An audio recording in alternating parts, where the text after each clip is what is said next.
This is Talk Business and Politics with Roby Brock. Welcome to the program. I'm Roby Brock. We're glad to have you with us. U.S. Representative French Hill returned from Washington earlier this week after Congress expected its work to be done for the year. However, President Trump has vetoed a national defense spending bill and is threatening a veto of a coronavirus relief package. All of this is the backdrop as the 2nd District Republican Congressman and I discuss the pandemic, the vaccine, criticisms of the relief package, and much more. All right, vaccines are rolling out all across America. Going to take a while to get them out there, but based on your awareness and knowledge of what the plan is and how things are kind of going, when do you somewhat expect American life to return to some form of normalcy? Gosh, I don't know the answer to that question fully, Roby, but the plan is between the Pfizer vaccine and the Moderna vaccine that over 100 million Americans will have that vaccine toward the end of March, early April. And both those vaccines, I think, are 2-dose vaccines. So that's a major accomplishment, but they won't be the only vaccines. The FDA has other candidates in the queue completing their research and their clinical and human trials. So hopefully we'll even have additional vaccine choices and production in early 2021. Will you or have you taken a vaccine shot yet?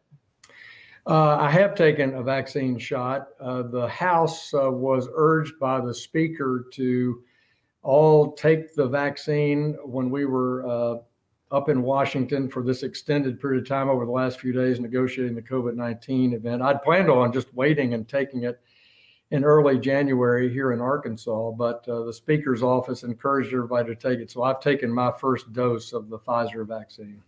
All right. Well, congratulations to you on that. And thank you for putting that out there publicly. So hopefully other folks will be motivated to do that as well. Let's talk about what you did spend some time this last week doing. Congress passed a $900+ billion coronavirus relief plus appropriations funding package there.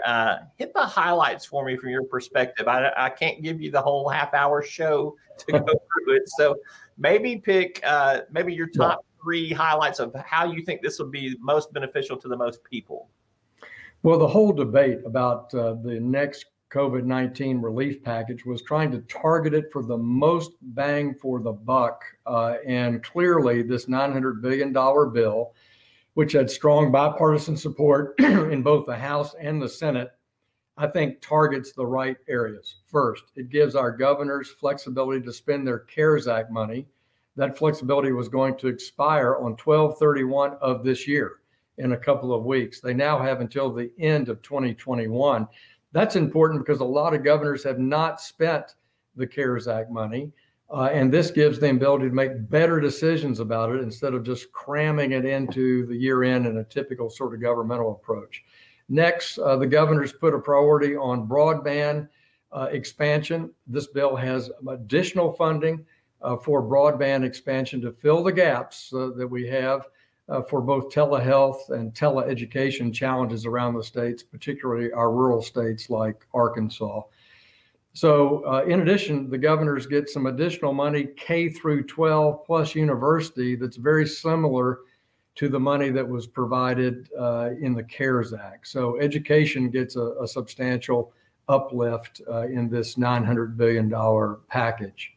On the business front, something that you and I've talked about a lot is extends the Paycheck Protection Program. It allows somebody who got one of those loans to get another one if their business is still down by 25% and they have less than 300 employees.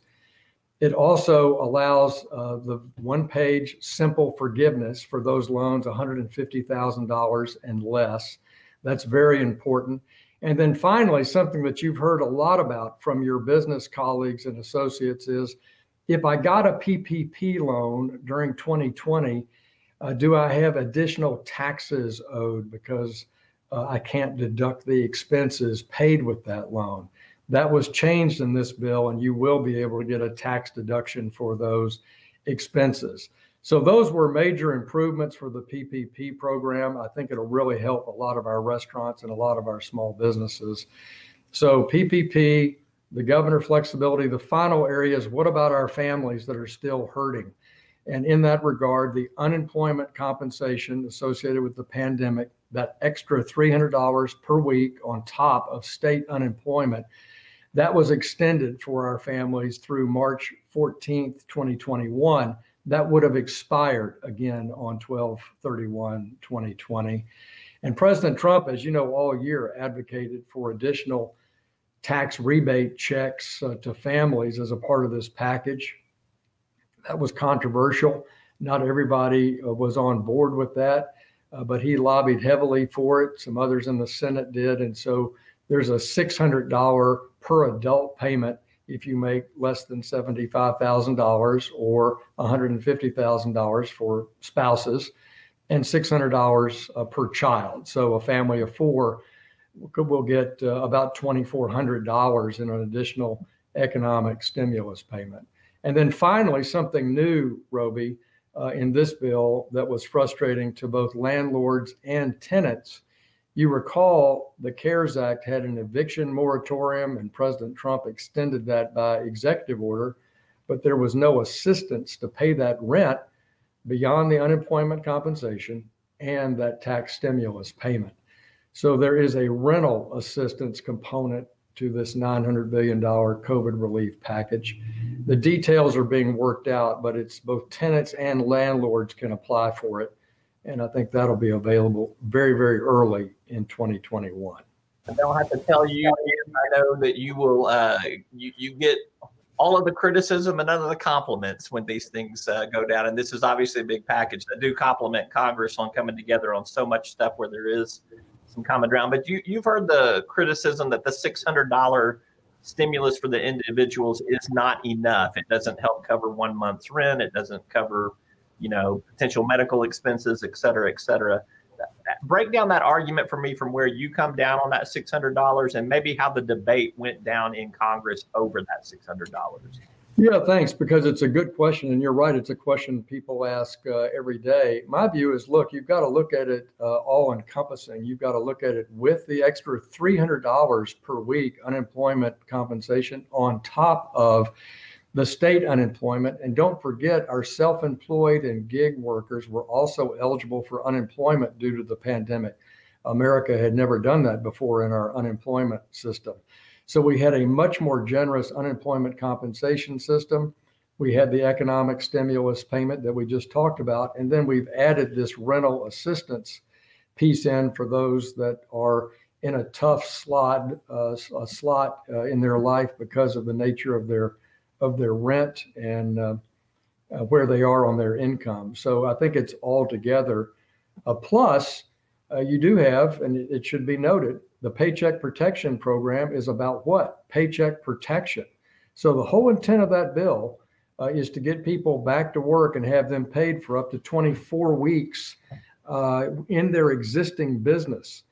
So the real beneficiary for a small business through paycheck protection is that worker. So all those things speak to increasing income availability for that family. So I wouldn't look at it just on a standalone basis of the $600. You all also passed some appropriations bills that are necessary to keep the government funded for another few months to get us beyond a deadline that was looming.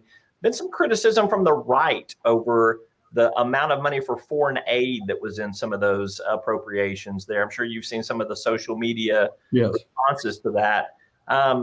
All 6 members of Arkansas's congressional delegation, Senate side and House side, voted for this.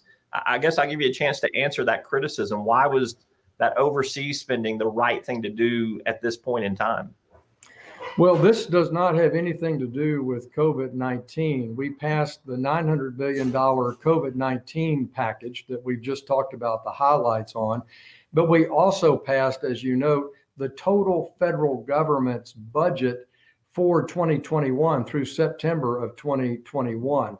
And that's about a $1.1 trillion obligation every year to fund our national defense, fund our national parks, our roads, our highways, our mass transit obligations, housing, and our foreign aid budget for diplomacy.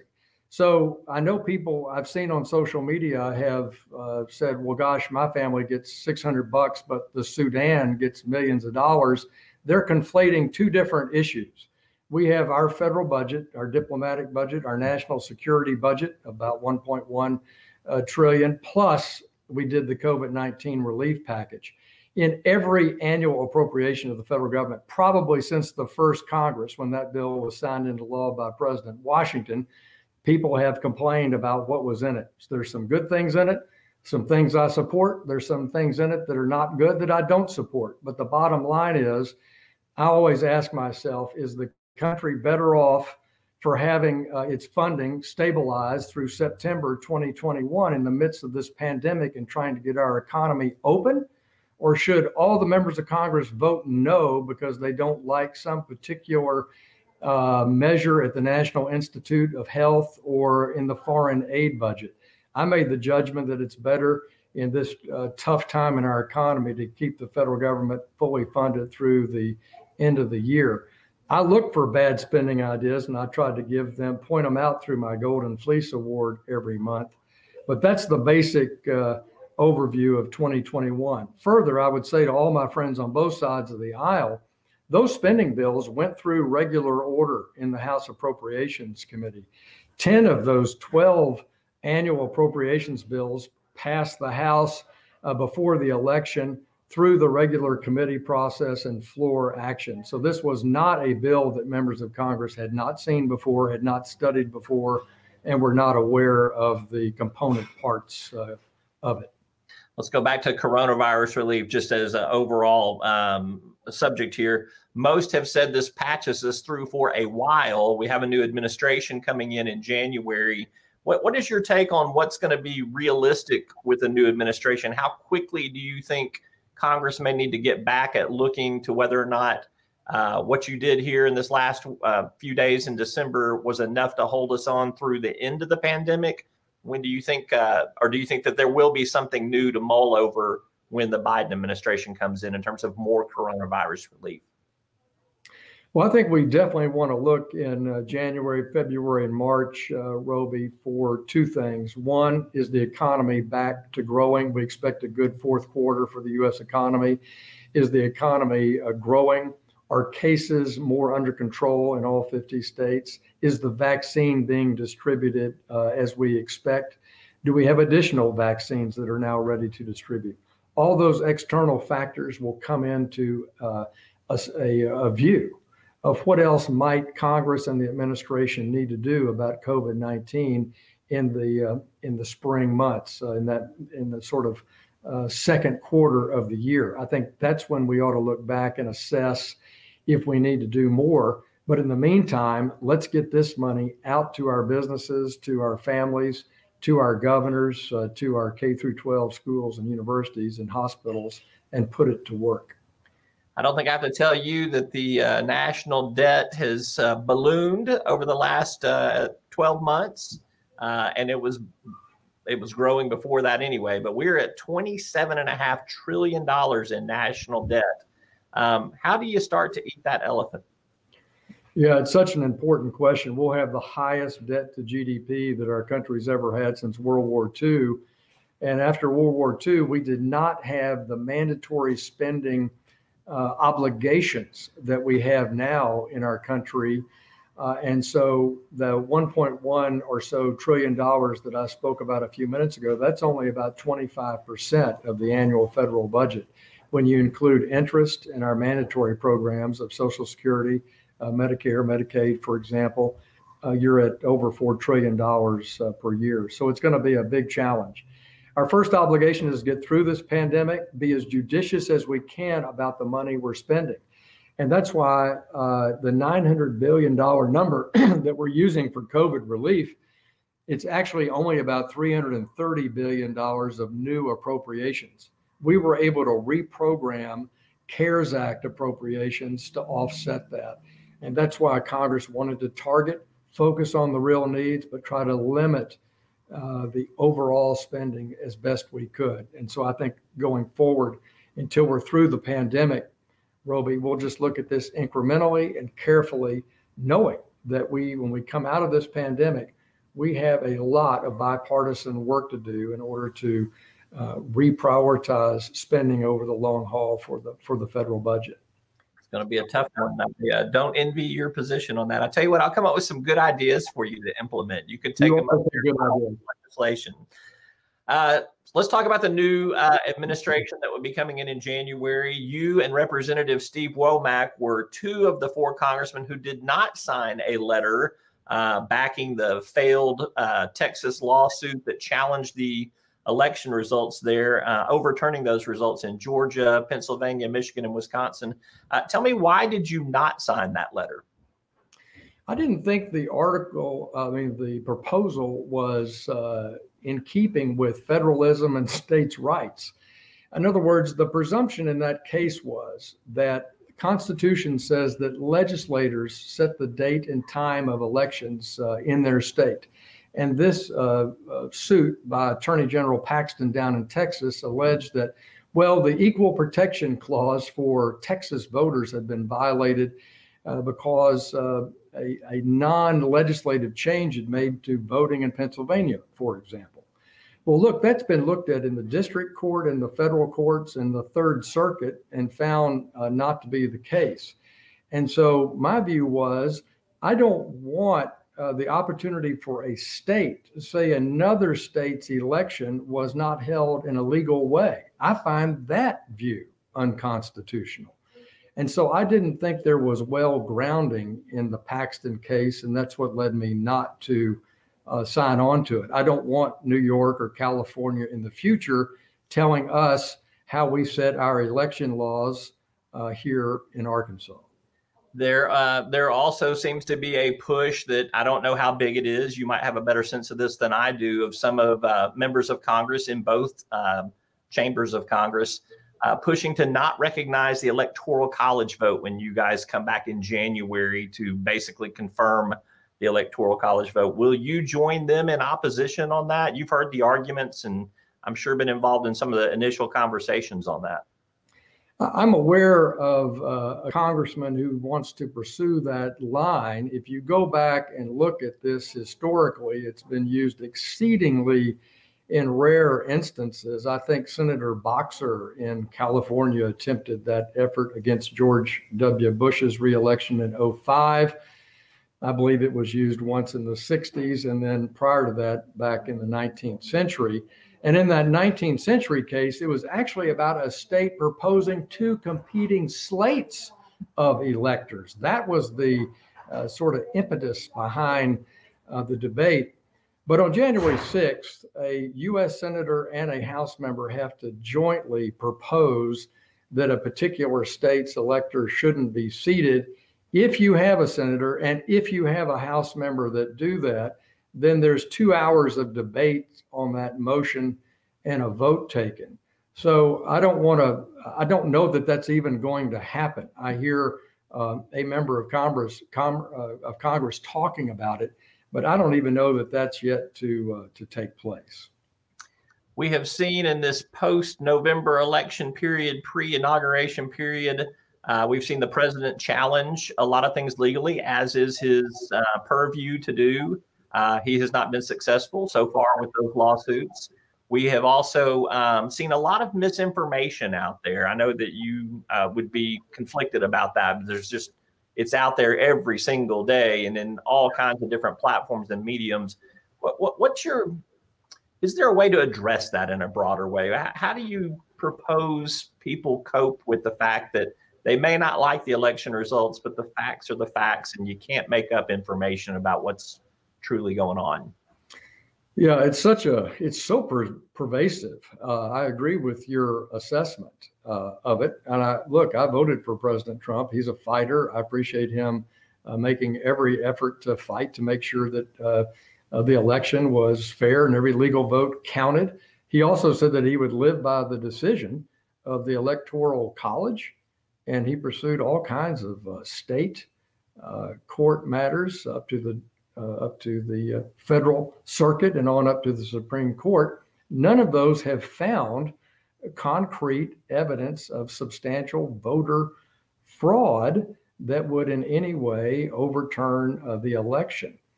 For my own due diligence, Roby, I went to the members of Congress in some of these disputed areas. Let's take Michigan, for example.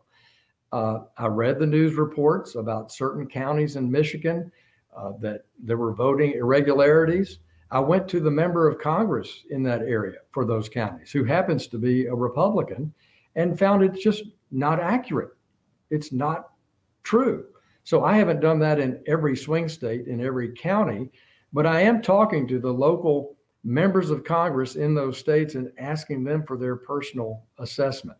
And heretofore, I have not come to a different conclusion than Attorney General Barr and the federal and state judiciary. Last question for you on this subject. Are you worried that we will not have a peaceful transfer of power in January? It seems the Trump administration resistant to inviting President-elect Biden to the White House. We are seeing some reports that there's not as much cooperation as you would hope would go on in a peaceful transfer of power. You've even heard some reports of the president contemplating martial law. Some of his supporters have even advocated for that. Are you worried that we will not have what is a typical normal transition of power that is really the bedrock foundation of American democracy? Well, I certainly expect that we will have a peaceful transfer of power at noon on the 20th of January. And I don't have anything that would say to the contrary in terms of what I've seen being done.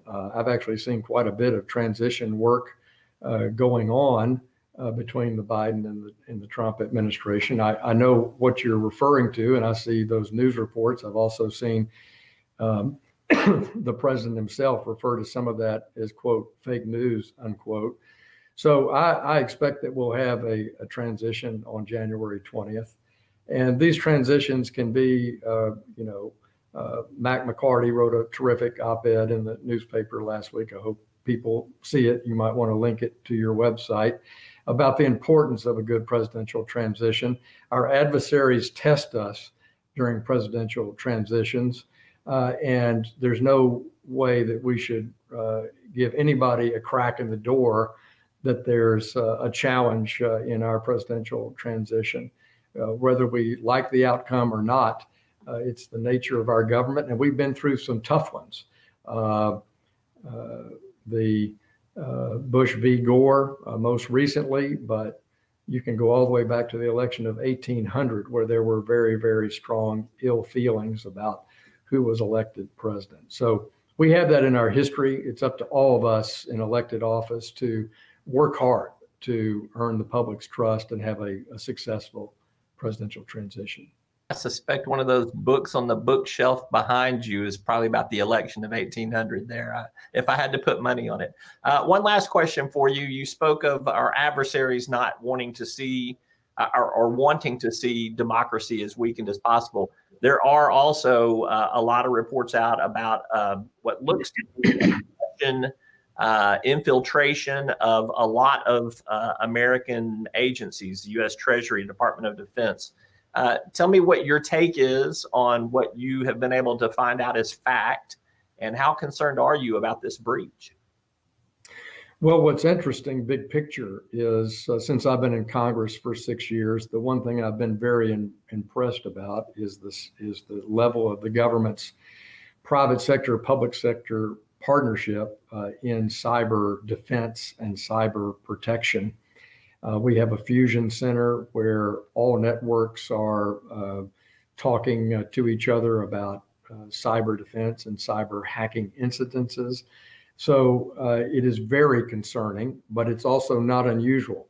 When you see the amount of attempted hacks and network attacks in this country by state actors like Russia, but also Iran, North Korea, and China, it would make the hair stand up on your arms. The fact that this breach has been accomplished and apparently was inside certain government networks during much of the year is very concerning. Congress is definitely in close conversations with the executive branch about it. And I'm sure we are assessing what we should do differently legislatively to support any change in policy that's necessary. But the Trump administration and the incoming Biden administration, this is a key point to your question about the importance of a careful transition. This particular issue alone merits that. All right, lastly, and then I will let you go so that you may celebrate the holidays with your family here. You have been successful in passing some legislation to allow a portrait of CPO Jones to be installed in a post office in downtown Little Rock, I believe. Tell me, what's the significance of Attorney Jones and his place in Arkansas history? Yeah, it's such a fantastic Arkansas history story. Arkansas's history is amazing, and every time you turn a page, you learn something new. Scipio Africanus Jones was really one of the best recognized, most successful, and most acclaimed attorneys in the early 20th century, not just in Arkansas, but in the United States. And he plays a particularly important role in American history in two ways. One, during the terrible Red Summer of 1919, there was terrible unrest around the United States. The Red Scare, unrest after World War I, and terrible lynchings across the South. And one of those was a racial disaster over near Elaine, Arkansas. It's called the Elaine Massacre. And 12 black sharecroppers were accused of initiating it and killing a large percentage of white citizens there. They were found guilty in state court. And Scipio Jones was appointed to be their lawyer. He got that case reversed. He also set a precedent that was used by federal courts thereafter to review state conviction cases that really helped in future civil rights cases for the rest of the century. So Scipio Jones was an amazing man.